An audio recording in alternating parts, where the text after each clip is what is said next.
Death of a child is not in the natural order of things. And for us, for Prema and me, there was perhaps a message in the loss of Samir. And we wondered if it was his karma, as we Hindus think, or ours. Did we really deserve this? Or was all this to give us the realization of loss and grief and start a journey where we could be a source of help, power to others similarly placed?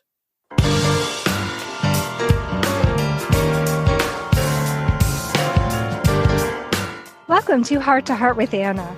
I am Anna Jaworski and your host. I'm also a heart mom.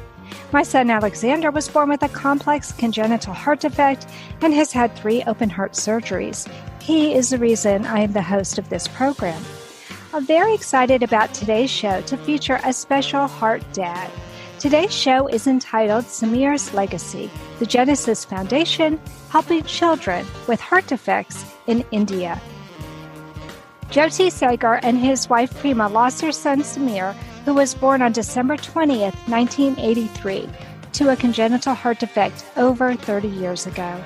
Devastated by the loss of their son, after some time they began working at Missionaries of Charity. It gave them a whole new meaning to life, and this is how their journey started, as they felt they could reach out and assist in the best way possible, enriching the lives of others and their own. Since then, they have dedicated their lives and professions to saving the lives of critically ill children in India through their non-government organization, or NGO, Genesis Foundation. The main aim of the foundation is to offer support to children with congenital heart defects, or CHD, from families where the monthly income does not exceed $198. They strongly believe that every life should be given a chance and that no child should die due to poverty.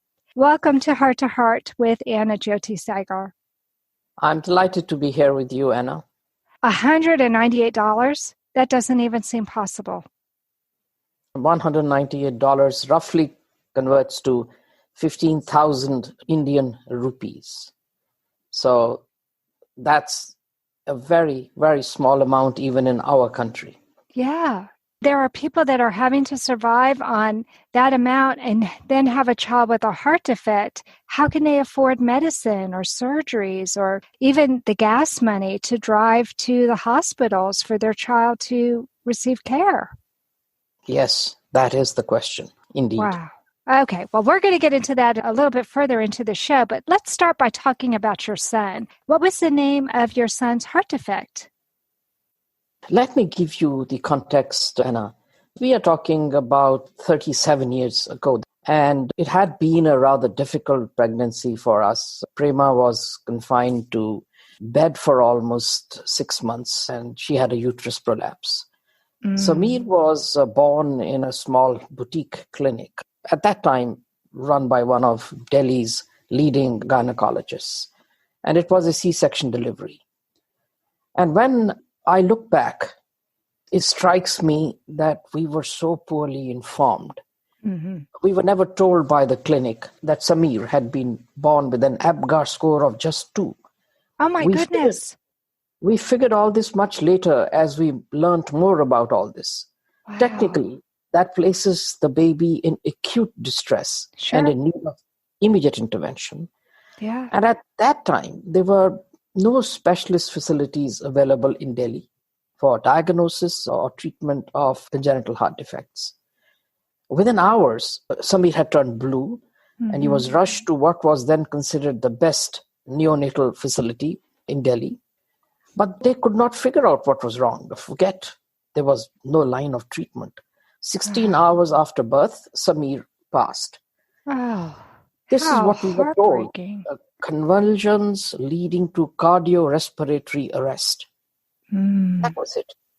Yeah. And those were the days we did not have cell phones and instant cameras. We don't even have a photograph of Samir. It all happened so suddenly. Wow. And the irony was that Prema never got to see Samir. She was not in a good condition post the C-section. I had rushed Samir to the neonatal facility and waited us outside the ICU. And then at 2 a.m. in the morning, I was informed that Samir had passed. Now, Prema's doctor was very concerned that Prema does not have any trauma until she got somewhat better. So we could not break the news to her that we had lost Samir. And that was over 3 to 4 days. And it was a very difficult moments because I had to completely hide the sorrow and pretend that Samir was at the neonatal facility and slowly getting better. But, being a mother, nature has its own ways. Prema had sensed that there was something like this, Yeah. So, of course, she was devastated by the news. So apart from that very simple thing which talked about cardiorespiratory arrest, we never really got to know what was the problem, apart from the fact that it was a blue baby and passed away because of cardiorespiratory arrest. And maybe they didn't know. It doesn't sound like they actually even had the diagnostic equipment to make a good diagnosis. Yes, in all probability, that was the case. Yes. So heartbreaking. And that she never even got to hold her baby. No. Oh, my goodness. Well, I'm so touched that this traumatic event made you want to do something to help other families like you. I'm so glad we can talk about this today because I'm afraid you're not the only person in your country who has gone through something like this. Yeah, there are hundreds and thousands of children who are getting born every year. And there are several very poor people who cannot afford even life-saving interventions for their children suffering from congenital heart defects. Mm-hmm. And of course, for us, Samir's death was a turmoil in our lives. And we went through, as a family, through the classic cycle of anger, Sure. Why us? And then eventually you accept. And that whole sequence was a very profound experience. And then we found an outlet in our voluntary work at Missionaries of Charity. And there we saw human misery and service to humanity at very close quarters. And the trauma and grief of losing a child was often a matter of conversation between us. And we often would then talk about poor parents, what happens to them when they can't afford life-saving treatment for their children. And we started supporting treatment of a few children at Missionaries of Charity who were suffering from serious medical difficulties. And we raised funds from family and friends and, all very informal, small scale. And at that time, we also did not have the means or the bandwidth to set up any formal structure to do this. And this is also a time that both Prema and I, we were struggling to establish ourselves in our profession. I as a lawyer and she as a public relations consultant. We had a growing family. And all those were also very pressing priorities and commitments for us at that stage. But the thought of setting up eventually some structure through which we could support underprivileged children on a more continuing basis, that never left us. And the important thing to note is that in India, even today, the public health system is very inadequate. Largely it remains a patient-to-pay system, and the poorest of the poor do not have access to medical facilities, forget about medical insurance. So we then decided, finally, it was only in May of 2001 that we decided that let's begin somewhere, even though it might be small. So we formed the trust, the Genesis Foundation Trust, in May of 2001 as a not-for-profit charity. And then we, took us time to get all formalities done and get a tax-exempt status and so on. So that's how we started this. So that's eventually what we went through and Samir's loss. So is the genesis, as we say, of the Genesis Foundation.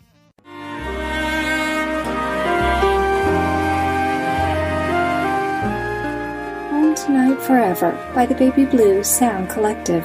I think what I love so much about this CD is that some of the songs were inspired by the patients. Many listeners will understand many of the different songs and what they've been inspired by. Our new album will be available on iTunes, Amazon.com, Spotify. I love the fact that the proceeds from this CD are actually going to help those with congenital heart defects. Enjoy the music.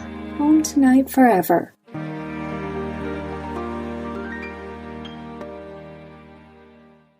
This content is not intended to be a substitute for professional medical advice, diagnosis, or treatment. The opinions expressed in the podcast are not those of Hearts Unite the Globe, but of the hosts and guests, and are intended to spark discussion about issues pertaining to congenital heart disease or bereavement. You are listening to Heart with Anna. If you have a question or comment that you would like addressed on our show, please send an email to Anna Jaworski at anna@hearttoheartwithanna.com. That's anna@hearttoheartwithanna.com. Now, back to Heart with Anna. Mr. Sagar, before the break, we learned a little bit about how your son Samir was born and passed away due to his congenital heart defect, and how that spurred you and your wife to start this NGO, Genesis Foundation, to help other families like yourself.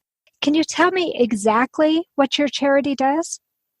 Whilst we set up the legal structure, but actually getting the organization up and running, that did take us time. So we continue to operate, I may say again, somewhat informally for the next few years. Mm-hmm. So it was only 2006, that's about 14 years ago, that we actually had the first full-time employee join the foundation. And the funds for running the small office and for activities of the foundation were largely from our own personal resources, with some support from individual donors. Mm-hmm. And quite honestly, it was a bit confused and slow start. We kind of plodded on, learning new things and making connections and reviewing and renewing our mission, which was a simplistic one, to facilitate life-saving and life-changing medical support to critically ill children who were from orphanages or from families with that income of less than rupees 5,000 per month. And that was USD 100 at that time. Wow. By 2010, we had started to support children from a variety of different medical conditions. And this was areas such as cancer and heart and organ failure and thalassemia and extreme deformities. And we had just overall, from 2001 to 2009, you can imagine, we had just supported about 70 children in all of those years. And we were largely working with orphanages in the Delhi area. And these included Missionaries of Charity, that's Mother Teresa's home, and Children of the World, and so on. We had started to establish some early linkages with some of the local hospitals in Delhi, but it was still a small operation. We used to get about 5 to 8 requests a month for support. And around that time, we also then started some fundraisers, initially encouraging corporate chief executive officers and corporate officers to give their time and energy through what we described as Share a Smile events. So we had events such like CEO Chef's Lunch, which was a CEO cookout, so to say. We had marathons and art shows and a Share a Smile store for sale of corporate gift items and promotional items on festivals and so on. And by 2012, we had a staff of 3 people who worked full-time. And Prema would spend a lot of time at the foundation, and I helped out as needed. Mm-hmm. We also then launched annual flagship fundraising event for us, which is called Kasauli Rhythm and Blues. Kasauli is a resort in the lower Himalayas, and that continues to be an exciting event. And it's now recognized as one of the top 25 music events in India. Wow. So there was more activity, and we had started to support a larger number of children. And what was also happening that we, as founder trustees, we were ourselves funding all the overhead costs, staff salaries, operating costs. And so externally raised funds were entirely used 100% for the cause. Wow. So that was the kind That's of impressive. early days and journey. Yes. That's very, very impressive. And now I know that you've helped nearly 3,000 children access medical care. Yeah, it's actually over 3,000. We have a counter. If you see our website, there is a counter on top and tells you what is the situation as of date. That's just amazing. And it's such a huge task. So how did you build such an impressive team to help you? I mean, it sounds like you did a really good job of doing outreach to the local hospitals, and you went about it slowly to build, it sounds like, a very firm foundation. But can you tell us a little bit about how you got to that point? Over 3,000 children. Yeah. Wow. So Anna, so it's been a, evolution in a way and we started that more seriously from about 2012 onwards. As I said before, we were supporting children in 5 areas, which was cancer, heart, organ failure, thalassemia, and extreme deformities. Mm-hmm. But we also were constantly looking at ourselves and what we were trying to do and what impact we were making. And it occurred to us that we were perhaps trying to do too many things. Mm-hmm. And we were probably losing focus and thus not making an impact. So we at that time narrowed down. We said, okay, we will now just focus on heart, cancer, and thalassemia. And we gave up the other 2 things that we were busy with. And we continued to monitor ourselves and still felt that, look, we are still not focused enough. Mm. And by end of 2016, actually, that was the time when we were absolutely clear what we wanted to do. And we said we will have just a single focus, and that's heart. And again, it took us back actually to the genesis of the Genesis Foundation. Mm-hmm. And we then also had come to realize by that time that this was a hugely underserved area in the country. Mm-hmm. And we could start making some impact. So taking that into account, the fact that, as I was earlier mentioning, if you look at the global averages, are roughly 8 to 9 cases per 1,000 live births. And what you're looking at is with 25 to 26 million children being born, the number of children being born with congenital heart defects is in the region of over 220,000 per year. And about 20 to 25% cases, as you would know, do involve immediate intervention even for the child to survive. Right. Congenital heart defects is one of the major causes of infant mortality. Mm-hmm. So we figured that much was to be done in that space. So from January 1, 2017, we have focused exclusively on CHD, congenital heart defects. We provide medical assistance to children from poorest to the poor families. Currently, we support families with monthly income of rupees 15,000. That's sort of the USD 198 number we discussed. In a way, I'm proud and sad to say that we are, with what we do, we are the largest NGO in this space in India. Proud because we are the largest, but sad to say that with the numbers like 600 and little over 600 children we do every year, we are the largest, and that's a sad thing because that shows how much there is still to be addressed there. There still are so many children who need help that aren't getting anything. That's right. Now we have a lot more that we are doing. We have grants from corporations under their corporate social responsibility programs. We have private foundations, some high net worth individuals. And between me and Prema, we continue to fund more or less most of the overhead of the organization and, of course, support on a need basis. Currently, we have 7 full-time employees. Wow. And they form a very well-knit team. And we run this operation when we support surgeries in 26 partner hospitals around the country. Wow, that's really impressive. 26 different hospitals. That's providing lots of different transportation, and there's a lot of different complexities just dealing with that. Yeah, well, I wanted to mention again is that India is a very large country with a huge population. Unfortunately, the pediatric cardiology centers are only in the larger cities. Sure. And in the hinterland, there is literally nothing. So you actually have kids and their parents who come in from the hinterland. They have to come to towns. They have to make arrangements for their stay. And because that's the only place they will find the specialty that they need.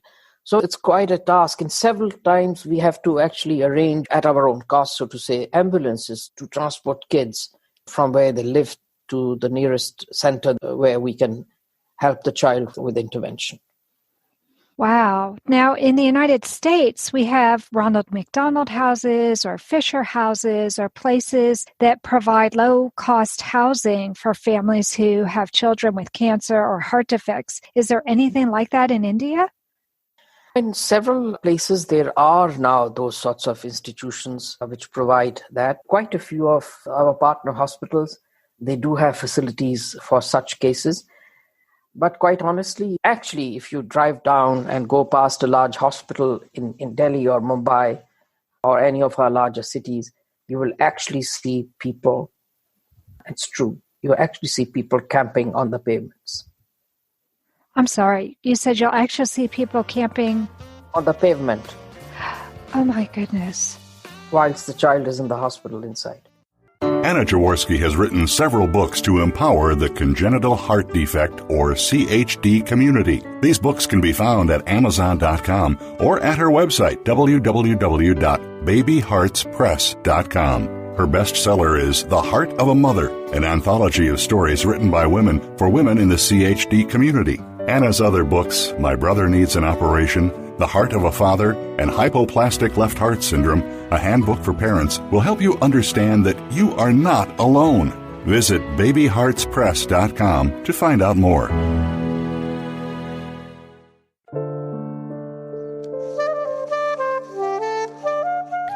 Heart to Heart with Anna is a presentation of Hearts Unite the Globe and is part of the Hug Podcast Network.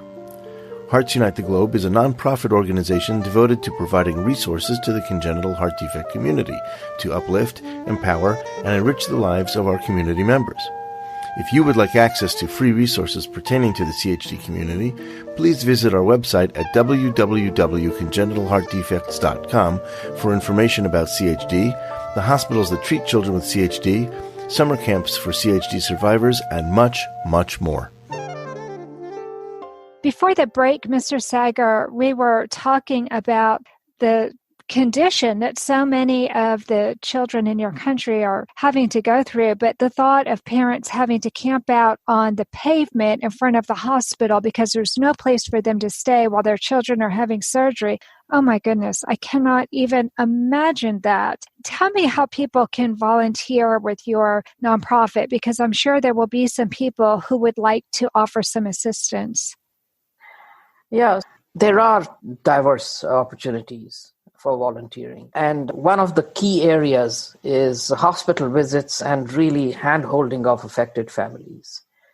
We have found that the employees of corporations who support us under their corporate social responsibility programs, for instance, can help a lot by literally a simple thing like visiting the hospital to meet the children recovering from the surgeries, spending time with them and the parents, and sharing small gifts.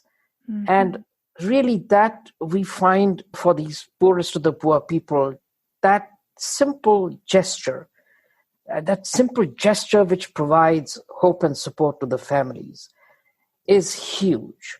Now, these are poorest of the poor families, typically farmers, daily wage earners, laborers, who do menial jobs. Mm-hmm. These people are not familiar with, and they are simply overawed by the hospital environment.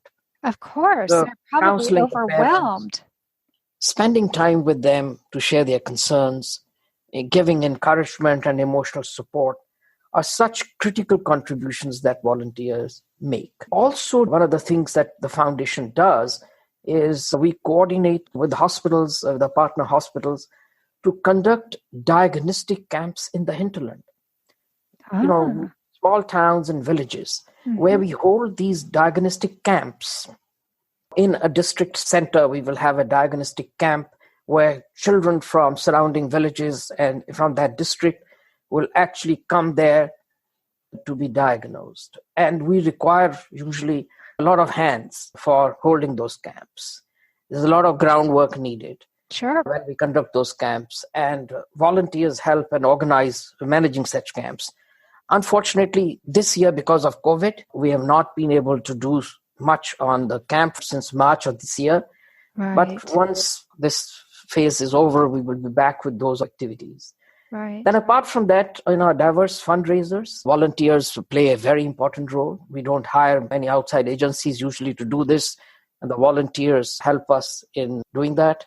And then in fundraising events, the walkathons, the marathons, other fundraisers, people help us and volunteer to collect funds for the foundation by participating in these activities. It's just amazing to me how this has grown from you losing Samir to you saving countless other children. Yes, it's been possible. I think we just had three reasons. One, of course, that we have become more focused the last few years. In the first phase, we reduced the number of areas we worked in, and then we finally found our true north, as we say, by picking up just one area in which we work. Second, I think one of the important things, of course, was that we did start building a small internal team with the addition of colleagues. Sri, you know about him, has a long association in the field of cardiology and was volunteering with the foundation for long before he came on board full-time.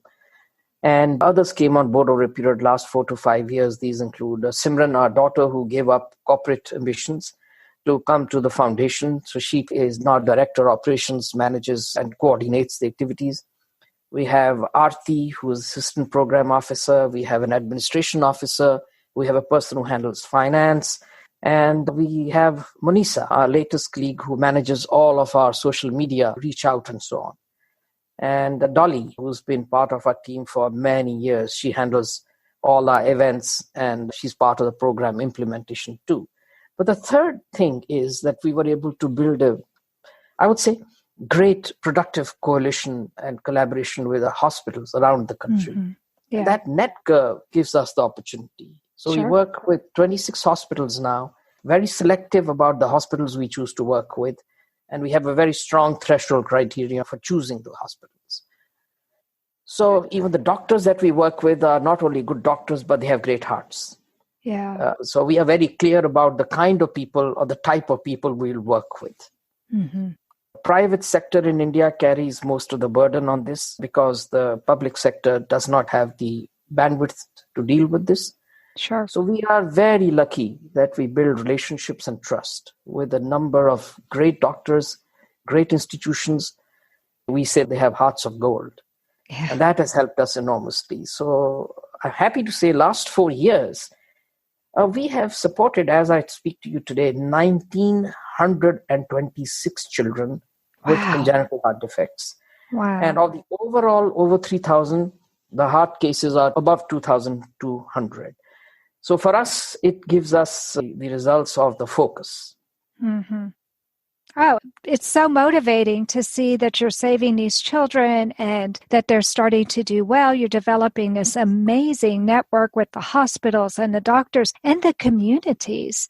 It's really to be commended. So what's the biggest lesson that you have learned in creating this NGO and working with so many people who have congenital heart defects? And I do get asked this question from time to time, and I repeat a story that I heard some time back. And this was about a small kingdom with a very wise king. And one day the news reaches the king that a holy man, a sage, was passing through the kingdom. So the king rushes to the place where the sage had made his camp for the night. And the king pleaded the sage and brought him to his palace. And he was duly honored, presented with gifts and so on. And the king then asked the sage for a blessing. So this great man sat quiet for a few moments and then said, I bless that you die first, then your children die, and then your grandchildren die. The king was just completely flabbergasted and he was speechless. So he then finally asked, he says, "Oh sage, why do you give me this rather ominous blessing? And what is the meaning of it?" So the sage said, "O king, this is the most valuable blessing I am blessing you that you do not experience death of a child or a grandchild during your lifetime, because loss of a child is the worst that can happen to anyone. Death of a child is not in the natural order of things. And for us, for Prema and me, there was perhaps a message in the loss of Samir.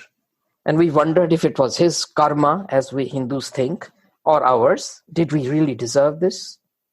Or was all this to give us the realization of loss and grief and start a journey where we could be a source of help, power to others similarly placed? So loss of Samir set in motion a chain of events and thoughts. Some of them were very conscious, uppermost, and some were just beneath, which ultimately culminated in the formation of Genesis Foundation. Our message simply is, we think we are just the instruments. We are the medium through which we are called upon to do whatever we are doing. And this is all ordained by a higher power. Perhaps there is truth when humanitarian and philanthropic activities are described as God's work. And that's how we take it. We are just the tools. We are just the medium. There's somebody who's directing us to do all this. I love that. And I feel like Samir is a little angel on your shoulders, and he's there doing that directing for you. Yeah, so it seems. Wow. What an amazing experience. You've had an amazing journey, and I just love how you've turned your grief into a vehicle to help others so they don't experience the same grief that you have. Thank you so much for coming on my program today and for talking to us about your life's mission. Anna, thank you for having me on the show. I appreciate it very much. Thank you.